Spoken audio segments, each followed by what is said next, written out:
আসসালামু আলাইকুম, সবাই কেমন আছেন? আমরা আসলে আসছি নজরুল ভাইকে নিয়ে আমাদের মাঠ পরিদর্শনে। আমাদের নজরুল ভাইকে দেখতে পাচ্ছেন। নজরুল ভাই, দয়া করে কিছু বলবেন? আমি বলবো, আমার খুব ভয় করতেছে ও দাদা। তুমি যে এনে মৌমাছি গুলো চাষ করতেছে, যদি কামড় দেয়? কামড় দিবে না। আসলে মৌমাছি স্বভাব হচ্ছে মানুষকে কামড়ানো না। মৌমাছির স্বভাব হচ্ছে ফুলে পরাগায়ন করা এবং পুষ্প রস সংগ্রহ করা। মৌমাছিকে যদি কেউ ব্যাঘাত ঘটায়, তুমি যদি ব্যাঘাত না ঘটাও দাদা, তোমাকে তো কামড়াবে না। তুমি এই ফ্রেমটা ধরেই দেখো, এতে এখানে কামড় দেওয়ার কিছু আসলে তো তাই। প্রিয় দর্শকরা দেখেন, আমার দাদা মৌমাছি আমার হাতে তুলে দিছে।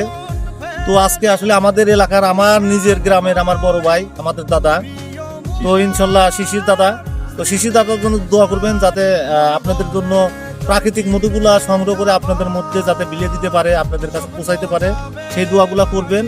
আর এই হলো মৌমাছির চাক, ঠিক আছে? এটা হলো আমার দাদার নিজের হাতে করা।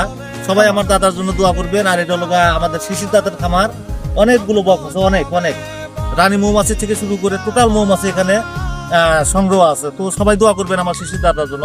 ধন্যবাদ আমাদের নজরুল ভাইকে অসাধারণ তার বক্তব্য রাখার জন্য। আবারও ধন্যবাদ জানাই। আসলে সে কৃষির সাথে সম্পৃক্ত না, কিন্তু যে কথাগুলো বলেছে অসাধারণ। সবাই ভালো থাকবেন, সুন্দর থাকবেন। আল্লাহ হাফেজ। আল্লাহ হাফেজ।